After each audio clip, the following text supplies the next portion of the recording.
The NFL Super Wildcard Weekend Sunday picks and preview for January the 14th edition of the NFL Gambling Podcast on the Sports Gambling Podcast Network is brought to you by Hall of Fame Bets, a sports betting research platform for parlays, props, game lines.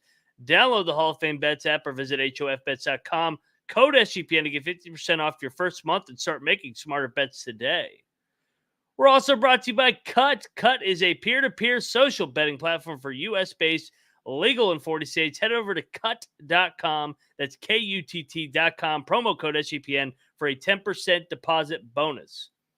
And we're also brought to you by the SGPN NFL Playoff Challenge, sponsored by Edge Boots. Free to enter and $20,000 in Edge Boots deposit bonuses up for grabs. Enter today at sportsgamblingpodcast.com/NFL playoff. I'm just about that action, boss. You have to be kidding me. That is impossible. I'm raising the ante. Anybody wants any deal?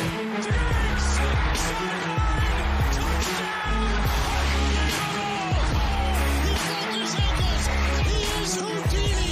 Jordan Davis, dog. Jalen Hurts, dog. A.J. Brown, dog. How many people want to eat a W tonight?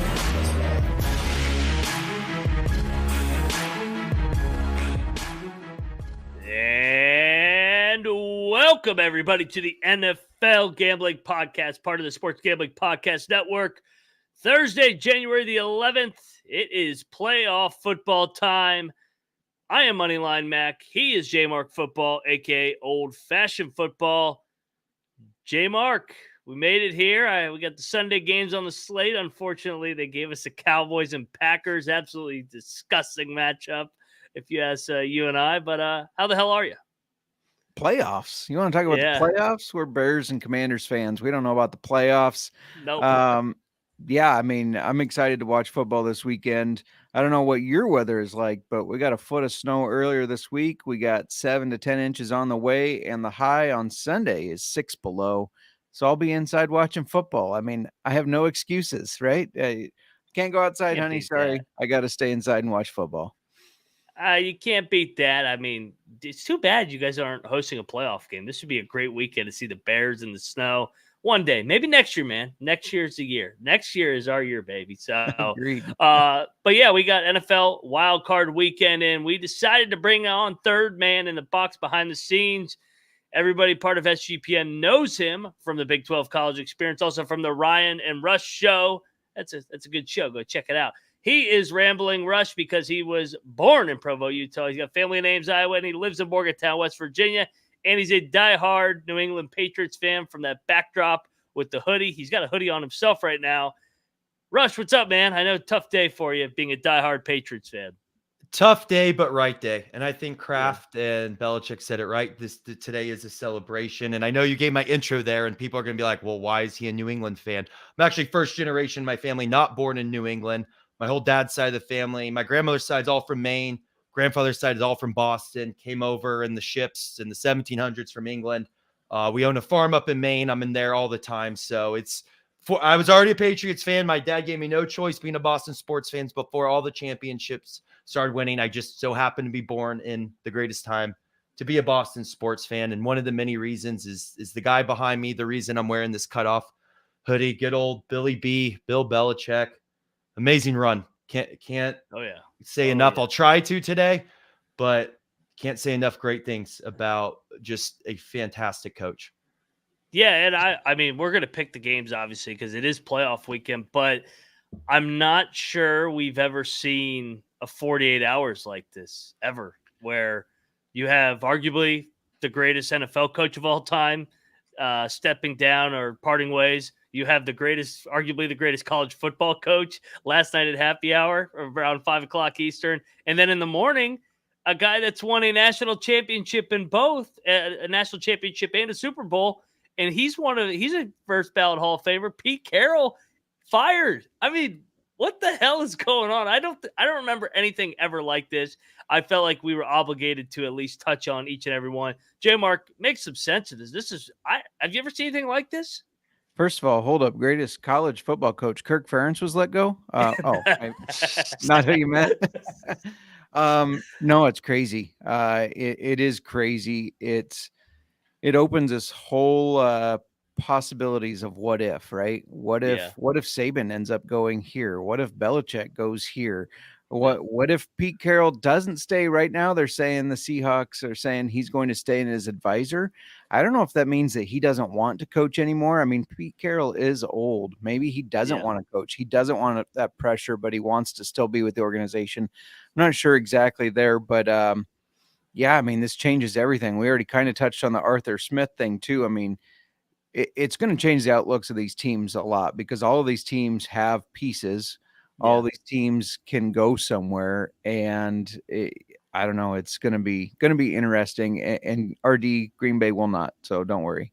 It might. What if Green Bay shocks the world? It might. Well, and a guy that we didn't even touch on too, Mike Vrabel. It kind of sounds like Vrabel and Arthur Smith are going to be a package deal again too, because Arthur Smith was his offensive coordinator in Tennessee.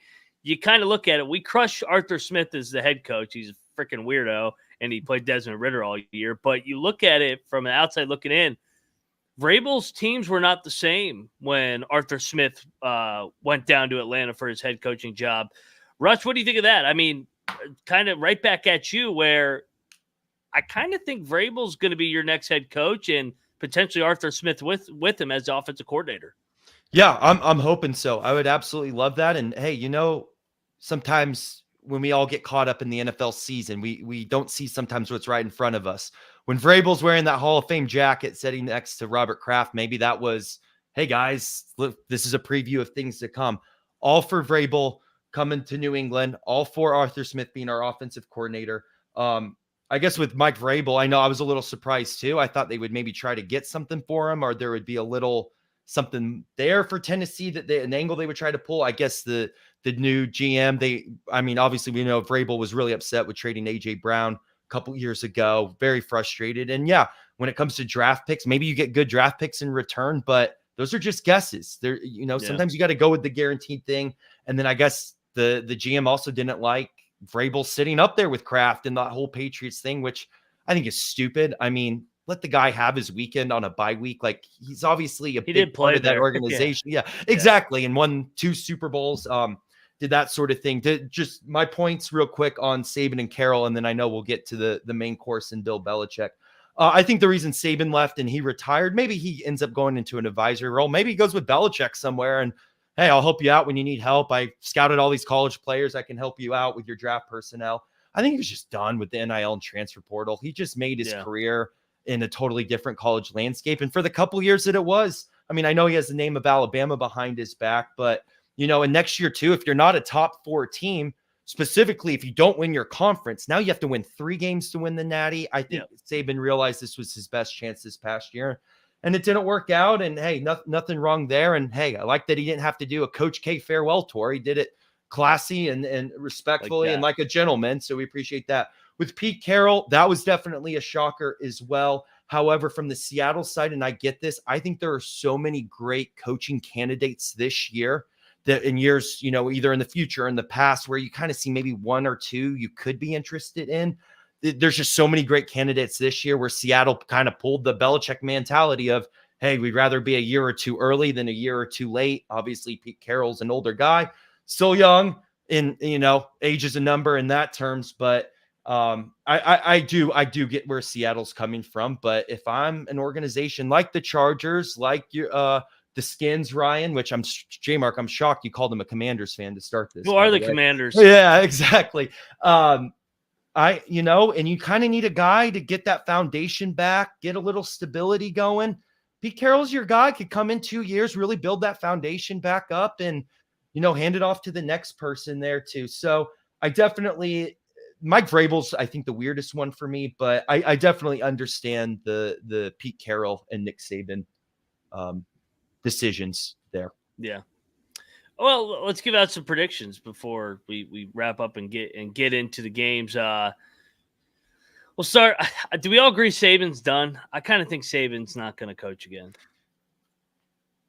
J-Mark? Yeah, he likely is. I mean, I think to jump to that NFL level, I think somebody's going to have to offer him a hell of a package And Yeah. I don't think anybody's going to do that. So, yeah, I think he's done. Yeah. I don't think there's enough money in the world for Saban to even take an NFL job. Yeah. I think the most Saban will do is maybe like his buddy Belichick, be like, hey, help our scouting department with these college guys coming through, since obviously you know all of them. But that's the most kind of one of those chill retirement jobs, but nothing more than that. I agree. I think he's done.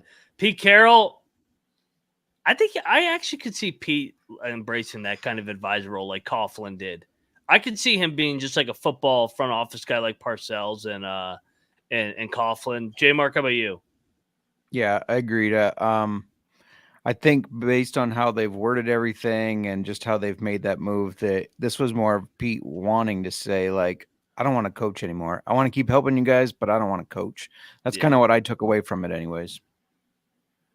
See, I think the opposite, J Mark. I think he still wants to coach after that press conference. I think they agreed he always has that advisory role to fall back on. And that was kind of a keep the peace with the Seattle Seahawks. Because, I mean, of course, he won a Super Bowl there, had a lot of success. But I think the first opportunity he gets to coach again, or even if it's a weird situation where, we saw with Gruden and the Raiders a couple years back, where you got a team doing really well and something weird happens with the head coach and you need to find an interim, Pete Carroll would be that perfect, like, hey, come fill in the rest of this year, maybe another year type of guy. But I think the first opportunity Pete Carroll gets it being a head coach again, I think he's going to jump at it. This may be a long shot. I wouldn't be surprised if he gets the Chargers job. I really wouldn't. But we'll see. And obviously it's not completely up to Pete, but I think given his choice, he will coach again. Yeah. I'll be interested to see if anybody gives him a shot at 72. Well, I mean, it's going to be interesting. And then, of course, I think J Mark, did you agree Vrabel to New England? I don't think it's going to be Mayo. I think it's going to be Vrabel. He's more proven. Yeah, I mean, I think they have a tough decision there, but I think that makes the most sense. I think that's puts them in the best win now mode instead of Mayo building something with him. So yeah, I think that makes the most sense. It's kind of a class move too, in a sense. So I do like that. By the way, don't skim over the fact that the Bears fired Luke Getsy. Get that guy out of town. I've been calling for that for since, I don't know, week 3. So happy to see that. We kept Flus, but we got Getsy out of there. Happy about that. Yeah. Rush, I know you want Vrabel. Do you think that actually happens? Yeah. Right now, apparently Mayo, according to Currens, the leading candidate. We'll see how that plays out. I really do hope it is Mike Vrabel. I think from a cultural standpoint, and I think you could keep Mayo still and actually make him the official defensive coordinator. The advantage I think you have to having Mayo as your head coach is I do think there is something to, obviously with him, being African-American, with him being black, he might be able to relate to the, black players a little more, which I do think has an advantage, especially kind of the turmoil in today's political climate, especially with an election year coming up where they try to divide us more. I'm not trying to go down that road too far, but I do think that is something that players can respond to, but I don't think that's like an advantage. I think Vrabel is a coach players will respond to and is a player's coach. But that, I guess, if you're looking to give an advantage to Mayo, I would say that would be it. But I do think you have to give it to Mike Vrabel. Will Vrabel offer to cut his dick off if the Patriots win the Super Bowl with his coach like he did with the Titans? That's the main question. It'll be cool if Vrabel does get that job, if he can be the first ever player and coach in the same organization to ever win a Super Bowl. I do think the Patriots are in for about 20 years of misery, though. It's got to even out a little bit. You guys deserve to fucking lose for a long, long time like J-Mark and I have. I wouldn't be surprised if things go quiet here for the next 5 to 10 years where, they occasionally pop off for a run. But obviously with the way the AFC East is now, it's going to be tough.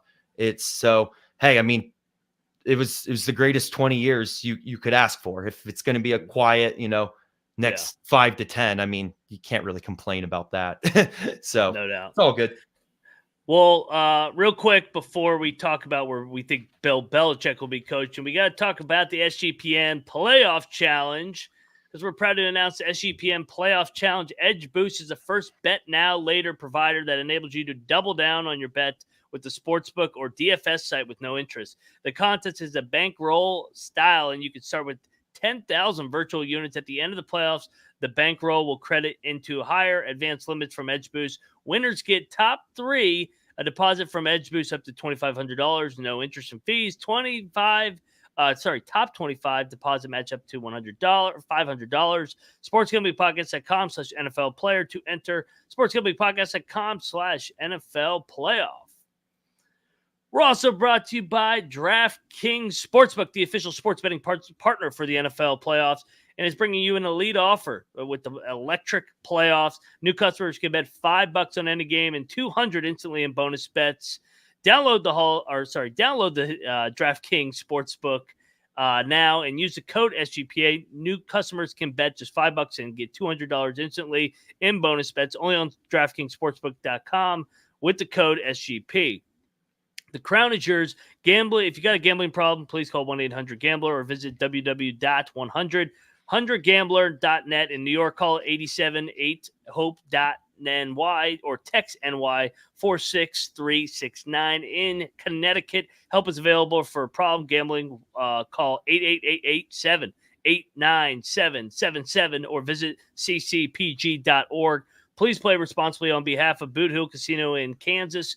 21, age varies by jurisdiction. Void in Ontario. Bonus bets expire 160 hours after insurance. See DraftKings.com/football for eligibility and deposit restrictions, terms, and responsible gaming resources. We're also brought to you by Game Time. Game Time's here. Hey, you know what, man?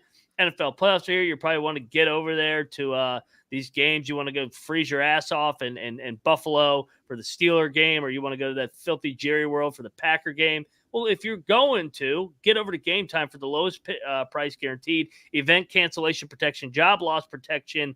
It's the best, man. They snag it. They send you tickets right to your phone so you know exactly where you're sitting. Perfect for the playoffs. Download the Game Time app, create an account. Code CFBX for $20 off your first purchase. Terms apply. Again, create an account. Redeem code CFBX for $20 off. Download the Game Time app and last-minute tickets, lowest price guaranteed. Game Time. All right, we are back on the NFL Gambling Podcast. God damn, we're getting paid because those ads are getting longer and longer, baby. All right, Bill Belichick. Let's get back to the initial topic here. Bill Belichick, where is he coaching next year? Because he's definitely going to be coaching. There's no way he doesn't get a job. I'd be fucking shocked. Openings right now: Seattle, LA, Tennessee, Washington, Atlanta. New England obviously is open, but he's not going to New England. I'm going to go, I've gone back and forth. I've given out both possibilities, and I know we both kind of agree these are the top two. I'm going to go LA, and I know it's Mahomes' division, but he walks into a good situation, a talented defense. He'll get him to play hard. Josh McDaniels is going to be a package deal as well, wherever he goes. McDaniels, yes, like Arthur Smith, sucks as a head coach, but great offensive coordinator. I think if he gets McDaniels with him in LA, I think they could win a Super Bowl there. I think that's the most Super Bowl ready roster right now, despite the division. J. Mark, your official prediction for Bill Belichick.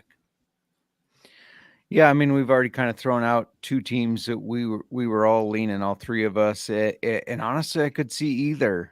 I think it's LA too, just because of the experience. I think there's more veterans on the Chargers that are going to attract him a little bit more. But, I mean, it's hard to disagree with Atlanta, too, just because Bill Belichick steps into that division and he wins it probably, the next 3, 4, maybe 5 years, because he's got a young team, talented defense, a lot of offensive playmakers. They do need a new quarterback, but that's easy to solve in either the free agency or the draft. There's a lot of good quarterbacks coming in the draft, and that division sucks. So, I mean, if he steps in as the coach, they basically are in the playoffs the next 5 years at least. And maybe he wants that to add to the legacy, add to the wins. But I do kind of like the Chargers angle the most. I think it makes a lot of sense, but I could see both sides of it. I'll turn it over to the expert here. Rush, where's he going? Before I answer this, may I just say a couple things about Belichick? Yes. You mind if I absolutely. set Yes, out my the floor is soapbox? yours. Just my soapbox, just for one quick second. I've been Yeah. waiting for this for a little while. First off and foremost, before we get to Belichick, Robert Kraft is a class act. The way they went out with it, the way you did the press conference, just couldn't ask for a better NFL owner. Just makes the Patriots job a great destination for whoever ends up there. Second, to settle this Brady versus Belichick debate, even Brady's out there saying he was the greatest coach ever for 15 years, basically until that comeback in the Atlanta Super Bowl. I had to hear about how Brady's being a system quarterback. Now that those same people in the media are telling me that Brady was the one to do this 20-year dynasty. So just ridiculousness. That's what happens when you have the greatest coach and the greatest player of all time. You get the perfect storm. You get 6 Super Bowls. You go to 9, and you get 1 million AFC championships in a row like that. In terms of Belichick, I mean, there's Belichick, the GM. I know there's a lot of questions there. We're talking about Belichick, the coach here.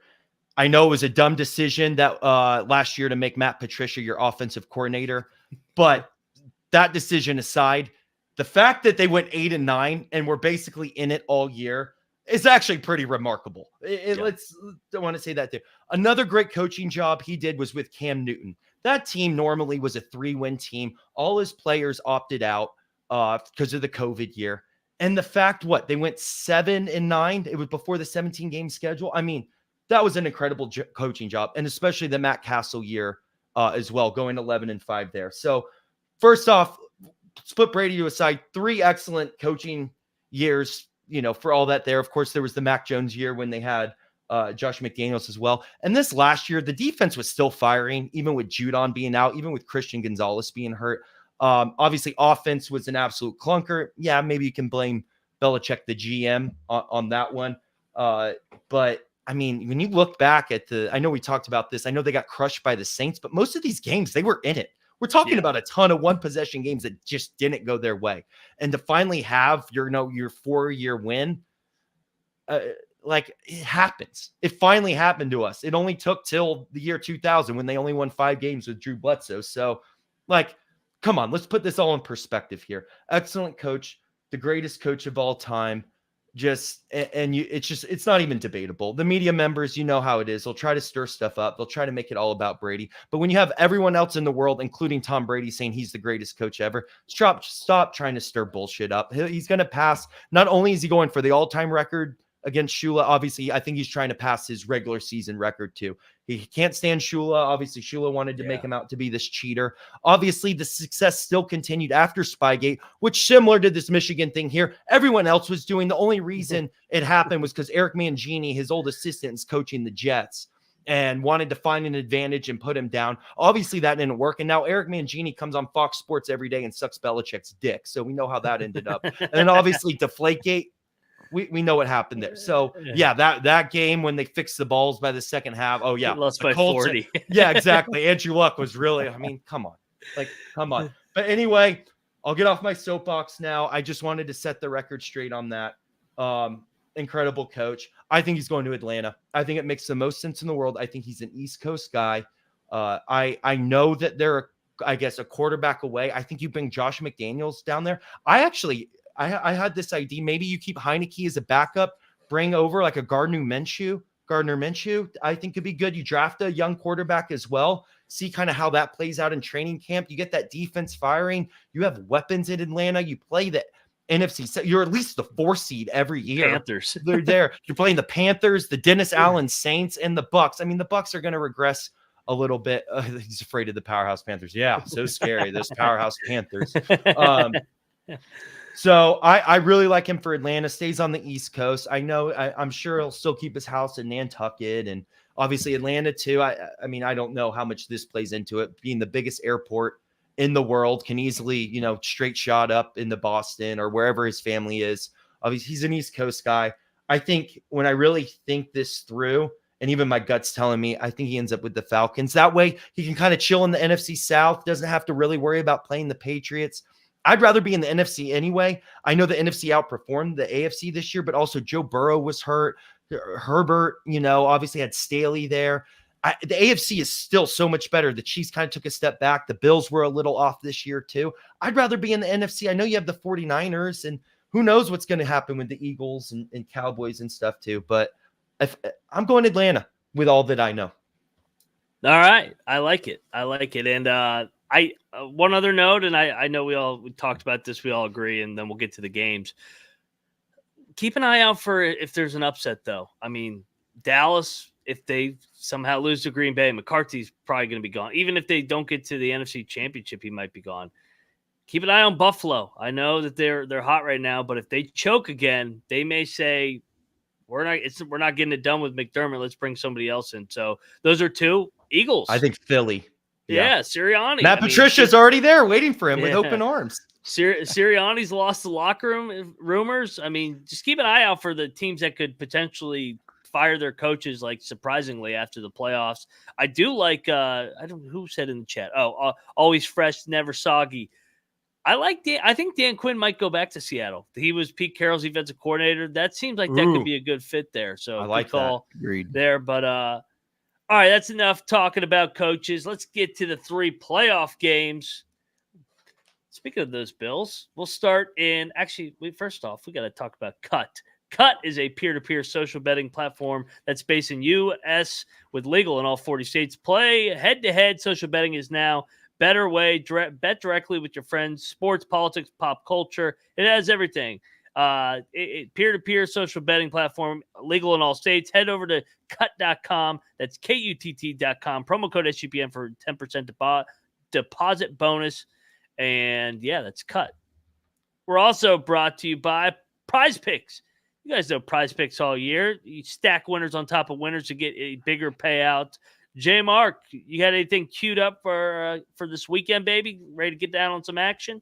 Yeah, I'll roll through these quick. Nico Collins, more than 76.5 receiving yards. James Cook, more than 66.5 rush yards. Mike Evans, surprisingly, less than 68.5 receiving yards. I think they really work on covering him. And that means the work goes to Chris Godwin, more than 79.5 receiving yards. And then Kyron Williams, more than 82.5 rush yards. You heard the man. Get over there and get down on that. PrizePicks, stack them right there. PrizePicks.com/SGPN. Code SGPN to get first deposit match up to $100. PrizePicks.com/SGPN. Code SGPN. PrizePicks daily sports made easy. All right, let's go. Time to freaking get into this deal. The Pittsburgh Steelers, winners of 3 in a row. Mike Tomlin, rah-rah Mike Tomlin, going to Buffalo. It's going to be freaking the frozen tundra. Frozen tundra is a nice way of putting it. What's game time temperature? 7 degrees, and it's a daytime game. Playoff football is so back in Buffalo. Bills obviously won 5 in a row out of the bye.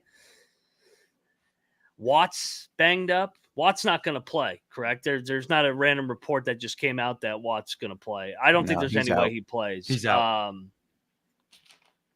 I know Buffalo just came off an emotional win, short weekend away with the travel from Miami. And Pittsburgh played on Saturday, but you remember when they played last year in Buffalo in the regular season? Buffalo won by like 38-10. I think this is a rout. I don't see a single matchup that Pittsburgh has an advantage over in Buffalo against Buffalo. I think Buffalo's defense is playing better. I don't see how Pittsburgh moves the ball in the cold with Mason Rudolph. I think they're going to stack the box, make him beat him over the top. I don't think he could do it in 7 degrees. I could see them shutting out Pittsburgh. I really could. I think Pittsburgh struggles to score all day, and it's a battlefield position, and then the Bills' juggernaut offense just wears them down in waves in the second half. Give me the Bills somewhere in that range of 28-3. I'll go 28-3. I think this is going to be a blowout. J. Mark, how about yourself? Yeah, so I mentioned to you guys before we started the pod that I did an article on Super Bowl futures and making a case for every team, and the Steelers were the hardest team I had because how can you make a case? They don't move the ball well in the air. They don't move it well on the ground. Their defense was hit and miss, but it's certainly a different defense without TJ Watt. I know Minkah Fitzpatrick is supposed to be back, but I don't think that makes up for the loss that the pressure Watt puts on the offensive line. The Bills scare me a little bit in the fact that I could see this being a really low-scoring game. I don't think they lose the game by any means, but because of the weather, the temp, I could see this being low scoring. They're 1-6 in the last 7 as 7-point favorites or more. They're 0-7 in the last 7 as 10-point favorites or more. That part of it scares me. However, it seems like the super wild card weekend, right? There's always one game that's a complete blowout. And you say that's why that team shouldn't be in the playoffs. Yeah. That team to me is the Steelers. So as much as it does scare me, as much as the Bills haven't been able to cover these big numbers, I do think they have a huge head of steam coming in here. And the Steelers should not be here, unfortunately. Shout out to Mike Tomlin for getting it done again. But give me the Bills to crush them. I won't say 38-10 or whatever. I'll say they win by 14, but still cover that 10 points. Yeah. How about you, Rush? I'll go to a 24-3. That's official prediction. Okay. Score 24-3. Right. Yeah. 10-win Tomlin does it again. Doesn't it? This game, I think you said this earlier in the week, Ryan, kind of reminds me being that Patriots fan of the Mac Jones Patriots Bills game. And that was I've already put a lot of money on this game. This is the game I feel most confident about. And I've already put it down. So hopefully no more time to overthink it. And I feel like everyone in the world's going to be on Buffalo. I'm actually surprised this line hasn't gone to 10.5. It went from 9.5 to 10, but I still feel good with the 10 points. I got a little bit of it. I did a couple bets. The first one I did was at 9.5.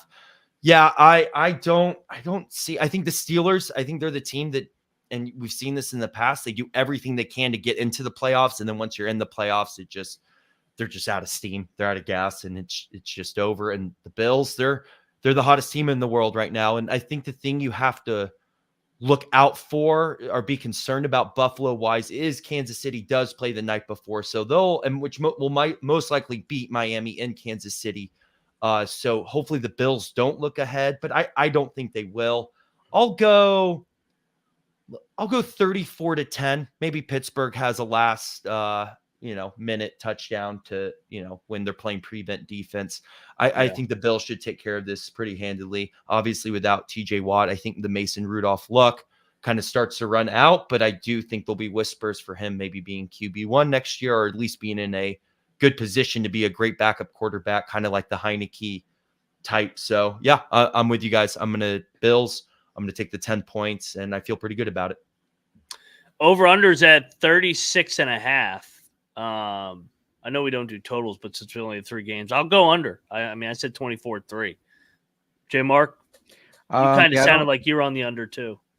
Well, yeah, I am on the under. I think the Bills win by 14, but I just think this is a low scoring game. I'll go, let's go 17-3 as my official prediction.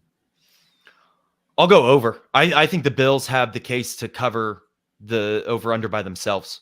And I feel like a lot of people are going to be on the under as well. So I'll be a little cute there. I'll take the over. I mean, I know it's supposed to be cold. I tried to look it up. Is there going to be any precipitation? Is there going to be any snow? No, I think it's just windy and 9 degrees. It's windy and 9 degrees. It's going to be fucking cold. Yeah. All right. So we all think the Bills, it's a good spot. Make the case for why the Steelers could shock the world.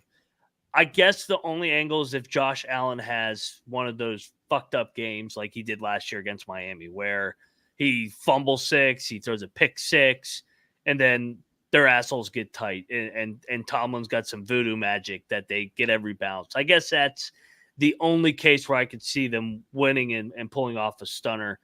J. Mark, do you have another angle? Do you have a matchup that you think that they could expose? I don't see it, man. Yeah, not exactly. I mean, we love Tomlin as a dog. We prefer him as a home dog, but we love him as a dog. He's feisty, and the team is feisty. And Najee Harris and Jalen Warren, they started the year with Najee not looking good, looking like Jalen should be getting more carries than he was. I really feel like they've started to complement each other very well. Najee's been running a lot harder. Jalen Warren gets involved running and catching. So I think they've complemented. Maybe they can control this game on the ground, keep Josh Allen and that offense off the field, force Josh Allen into some mistakes, Minkah Fitzpatrick with a pick 6, and it comes down to a field goal game and Steelers winning at the end. I don't know. That's just me making a case. Do I think it'll happen? No, but that's how you do it, right? You keep Josh Allen and that offense off the field, you control the game on the ground, you keep it low scoring, and Tomlin pulls some magic out. Yeah. There's a lot of whispers saying that Tomlin may pull a Sean Payton and go to the media next year. And with that case, maybe Tomlin does one of this, guys. This is my last game as a Steeler, or maybe last game as a Steeler. Just give me all you have. And it just is enough to get the spark going. The Bills look ahead to Kansas City. And like you said, a lot of magic has to be at play here. And by the way, quick side note, if that does happen, actually, I could see Pete Carroll going to the Steelers. But anyway, that we'll leave that conversation back where we left it there. There's but a lot of teams. I could even see this is the Bills and Steelers going into halftime and the Steelers leading like 3-0 or 10-7 or some weird thing like that. And then the Bills just come out and just score 30 points in a row. So even if they go in like a really tight, they may be tight for the first half. I don't see them being tight the whole game. Like even if they go in at halftime and this game's really close, I'm still confident in the 10 points. I would even double down then. It could be like that Chiefs Steelers game a couple years ago. Last time the Steelers were in the playoffs.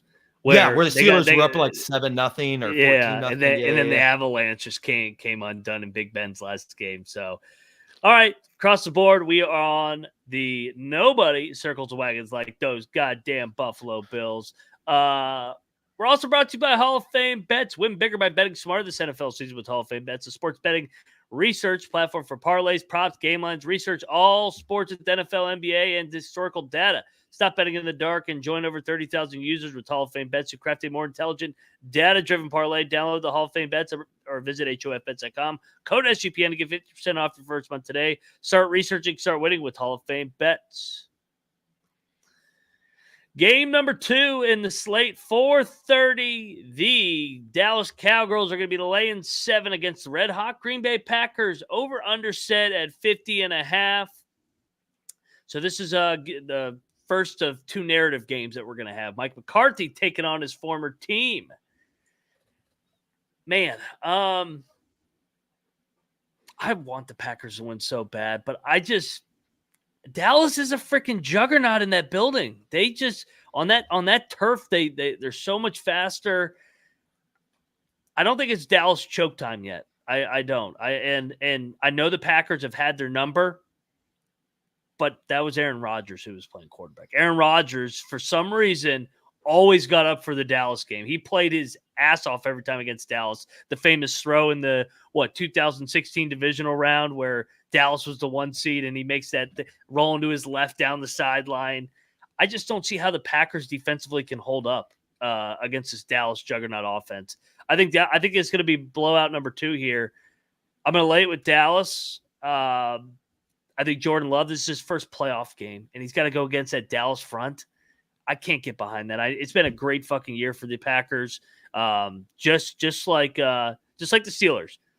These 2 teams are happy to be there, but we've seen with these 7 seeds, since they expanded the playoffs, they usually get fucking housed. So because they're the 7 seed for a reason.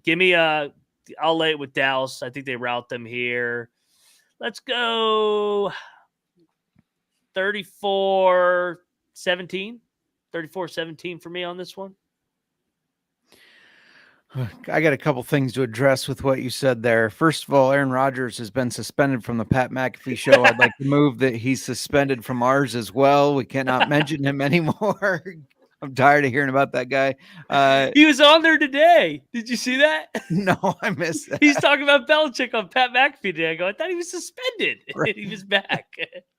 Go ahead. He's in the wilderness again, by the way. He's thinking about beating I'm going to have to reach out to Moonoff for a new podcast co-host after you said you want the Packers to win. No, we don't want the Packers to win. Get out of here. And third, fuck the Packers. I have a gross feeling this ends in a push. Just somehow a garbage time touchdown Packers score to pull within 7. But I think the Cowboys are too much. Now, Packers pass defense is decent, so maybe they can slow down CD Lamb and make the Cowboys have success on the ground with Tony Pollard and Rico Dowdle, but I just don't see it happening. I do think the offensive line outperforms Packers defensive line. They control the whole game. They control the narrative of the game. They can run on them. They can pass on them, and I think the defense makes it tough for the Packers. So, yeah, give me the Cowboys to cover. gosh, I'm going to go 35-20. So the NFL did a great job with the script this year, didn't they? These Yeah. super wild card matchups are awesome. And Yeah. I actually, we'll talk about, because we got a couple more picks left. I think it's set up to be a great script for the divisional round as well, the way things are going to play out. For this game specifically, and J Mark's not going to be too happy with me. My wife is a diehard Packers fan. I bought her ownership 1 year for Christmas. I've been to Lambeau Field, beautiful place. Saw that week 4 Bailey Zappi game, Patriots versus Packers there. He's ready And to now kick I you may off. never, and now I'm never maybe on this show again. But nonetheless, I guess this line just got bet down to 7. This hook scared me when this was 7.5, but now that it's 7, I probably agree with you guys that it's going to be more that, maybe low 30s to high teens, low 20s. I would agree. I think everyone in the world is kind of for the shocker of the Packers, because usually, right, there is that one during wildcard weekend where no one saw coming, but it seems like the media's kind of been talking it into existence, and it's usually not that one. I'm with you guys. I'll probably go with the Cowboys covering. They are at home. Packers, I mean, just to be here, the youngest team in playoff history.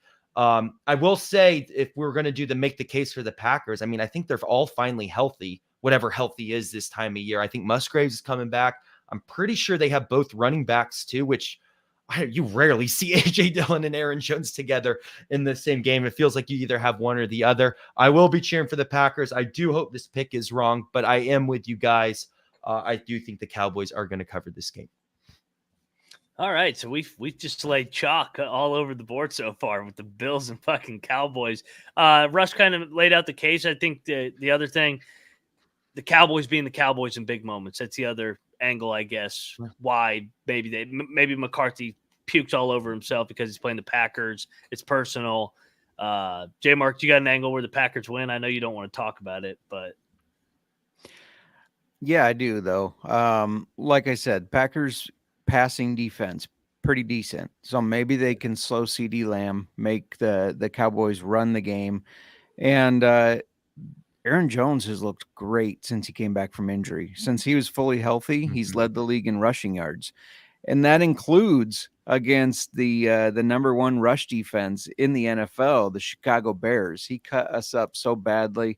And it's the fucking Packers. They always seem to pull shit out of their ass, whether it's Aaron Rodgers or Jordan Love now. I'm sick of it, but it happens. So, maybe it happens again. I still I don't want to talk about it and speak it into existence. So let's go Cowboys. Not a Cowboys fan, but let's go Cowboys. I'm a Cowboys fan this weekend.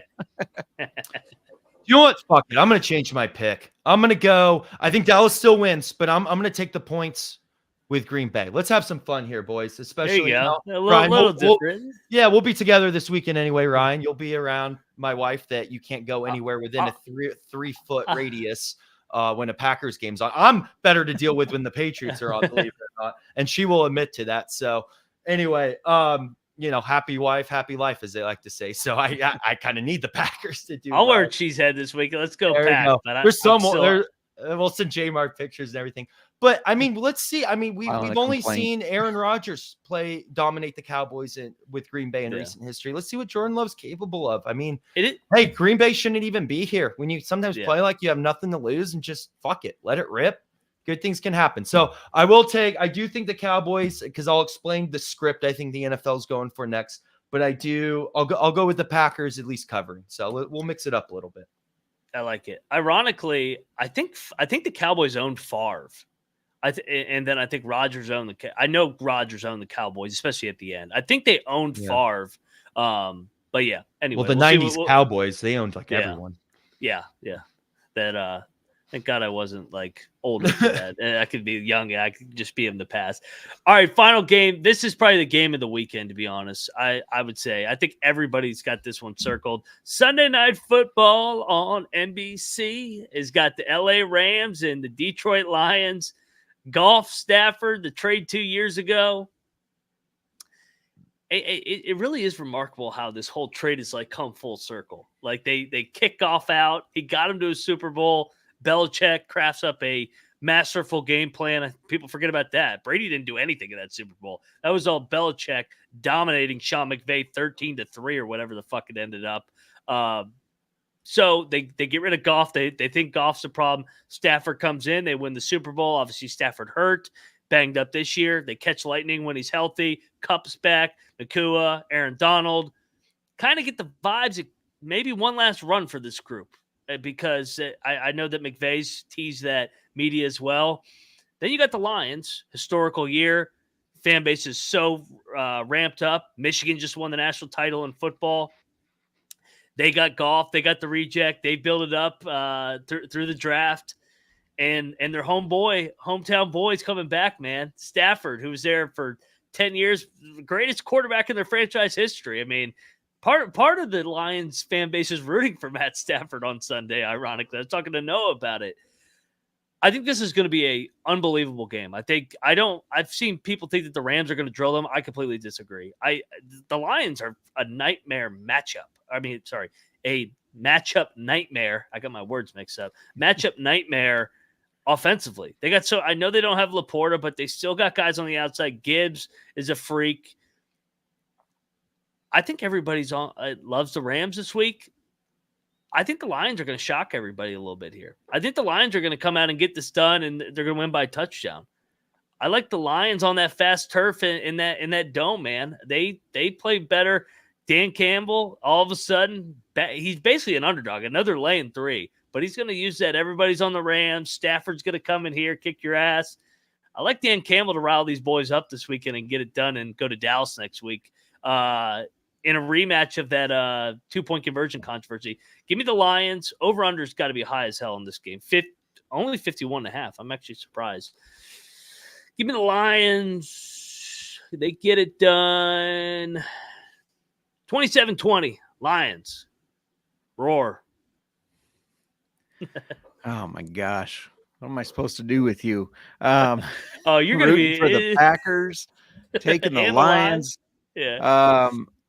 I will tell you I agree. I've seen a lot of the money coming in on the Rams, but in the Midwest, I've seen a lot of people saying that Lions are going to crush the Rams. I think a lot of people forget that this team, it was a Super Bowl team just 2 years ago, but you forget it because the Rams were so bad last year after Stafford got hurt. He's healthy now. They have a better running back in Kyron Williams than they did 2 years ago. Cooper Kupp is healthy. Puka Nacua is amazing, and I think he's an upgrade over Robert Woods, who helped them. And they just have the experience. I'm going all to the experience here. Matt Stafford has been here before. Aaron Donald has been here before. Those are two guys that they're going to keep their units calm. They're going to keep their units in it, even if they fall behind. Whereas I think the Lions, they got a lot of hype right there. Got a lot of energy, but I think it starts to turn into a little bit of nervous energy because they are a young team. It is a young coach. I know Dan Campbell is the knee biter. I know he's experienced in these situations, not as a head coach, but he's experienced in these situations. But I think it's going to be too much for him. I think they've had too good of a year. They've exceeded expectations. They should pat themselves on the back. They did have a great year. It started last year. We talked about it last year on the pod, how they started putting all these wins in a row and that they were going to be a problem. But I like the Rams to win this game. The Rams are actually kind of my dark horse Super Bowl team because they are getting a little slept on in this 49ers and Ravens being the best teams. The Rams, when healthy, are a hell of a team. They are a hell of a team. So I'm going to take them. Let's go 34-31. They win on a field goal right at the end. Jared Goff gets one more chance, but he throws a pick and it ends the game. Oh God, that'd be heartbreaking. And I will love it. No, no, you will love it. I will. 100% right. Yeah. So as we talked about earlier, the NFL did a fantastic job of writing the script in these matchups for Super Wildcard Weekend.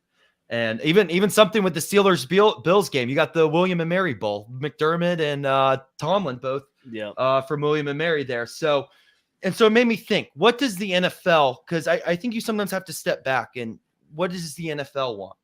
And I did that earlier this week, and I thought the NFL would want Kansas City versus Buffalo, Baltimore versus Cleveland divisional matchup, Dallas versus Philly, San Francisco versus the Rams.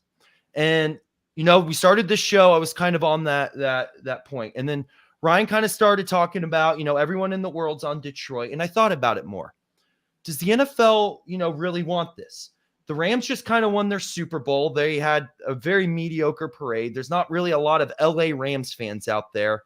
And that was such a great game, the Dallas-Detroit game. And Detroit, deserves to go in there and try to get some revenge. I'm going to take the Rams with the spread, but I do think the Lions win in a walk-off field goal, either by a point or two. And I think what you're going to end up having is that Dallas-Detroit rematch, and then you'll have Philly going to San Francisco, because you'll still have a lot of those matchups in there, better fan base. I'm going to keep with my AFC predictions in those matchups. But yeah, I think Rams cover, Lions win. Just for the record on the splits here, because we've been kind of talking about who the money is on. 54% of the money is on the Bills, 45% of the bets on the spread, that is. Packers Cowboys split 50-50 on the money, 55% of the bets on the Cowboys, and then the Rams 77% of the money, 60% of the bets on the Rams to cover. Yep. That They doesn't don't like the Lions, baby. Everyone in the world's on the Rams. I agree. It's their upset pick. That's what Vegas is going to do. Rams will cover the spread, but a lot of people I feel like are doing the Rams money line. So that's how Vegas is going to make their money. 58% of the money and 63% of the bets on Rams money line.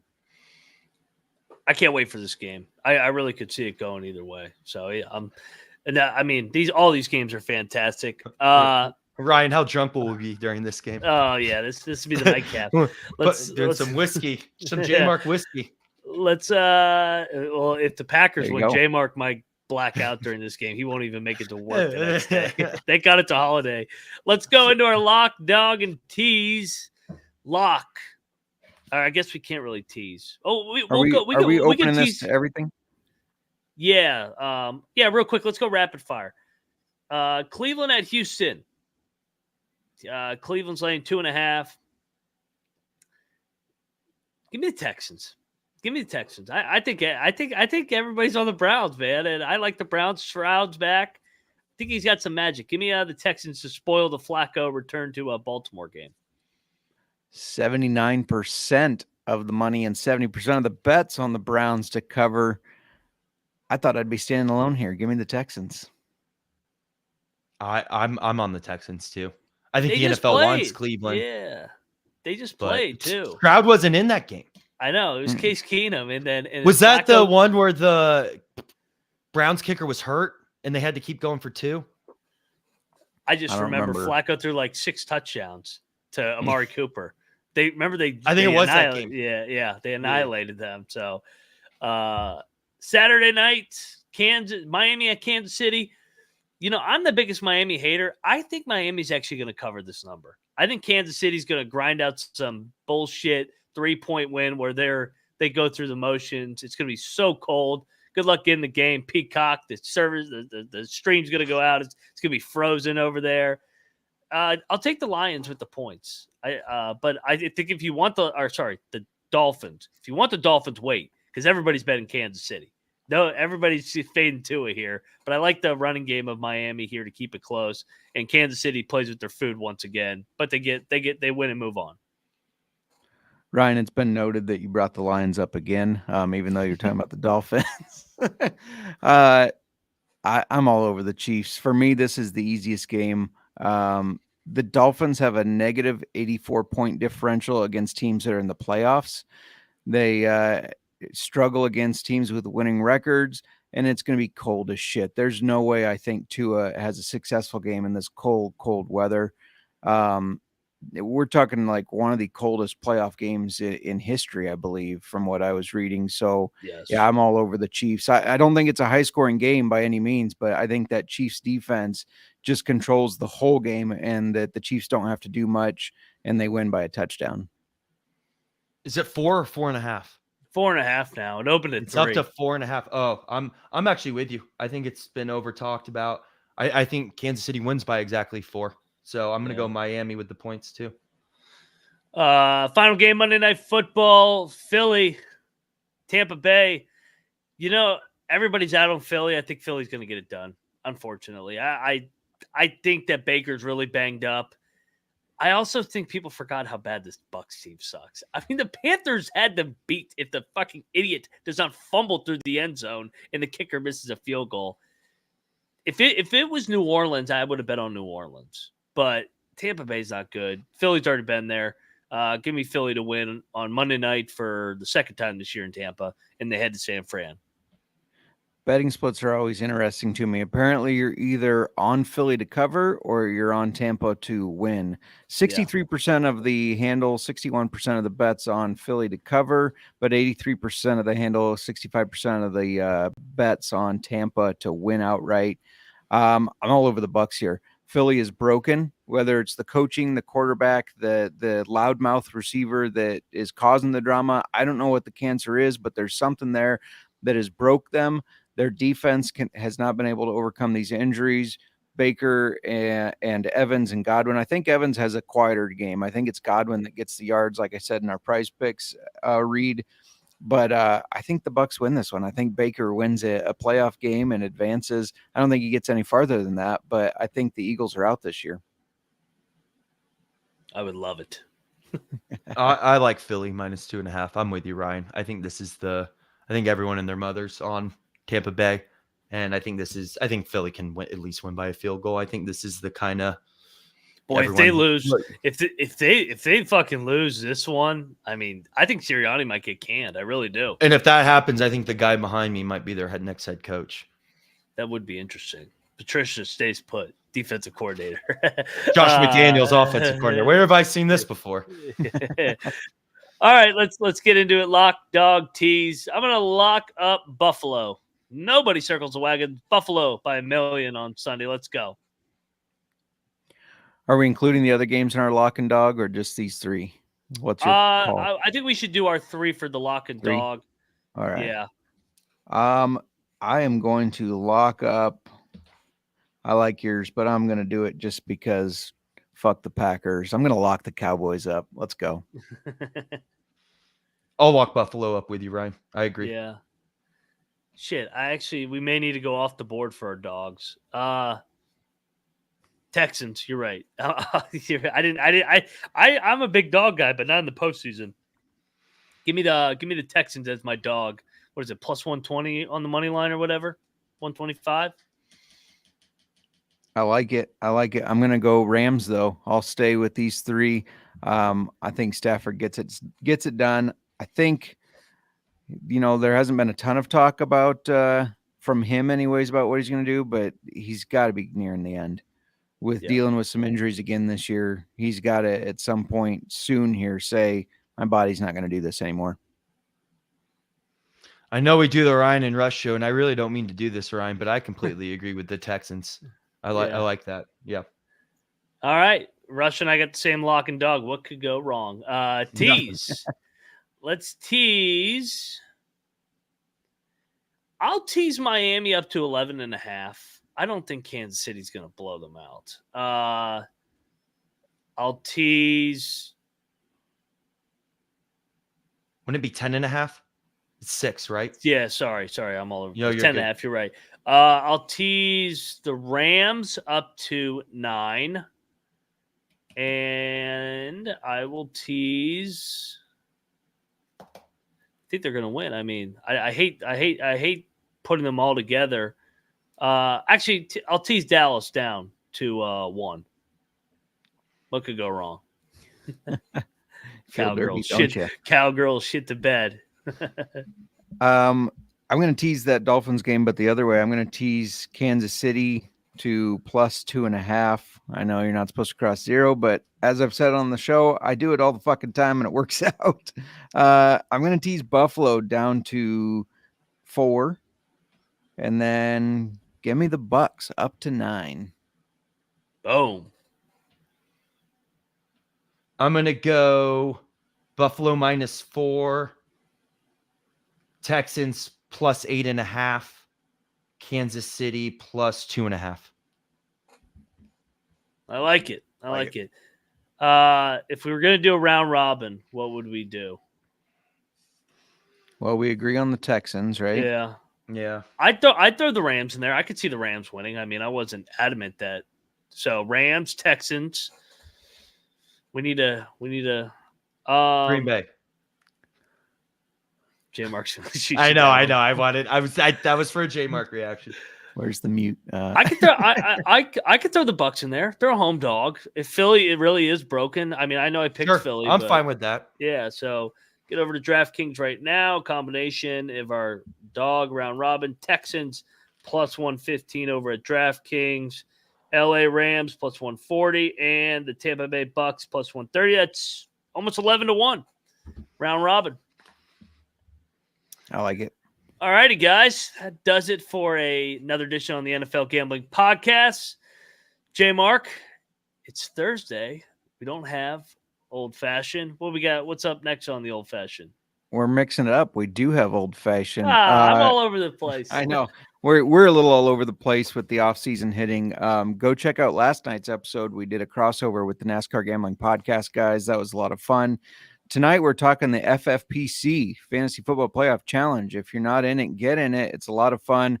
We're going to kind of talk you through what it is, how it works, and then pick lineups. And we got a lot of distillers. I think we got 4 distillers scheduled from now until February. So check back for that. It's always interesting to see where they come from, what they like about what they do, the whiskey they make, all that kind of stuff.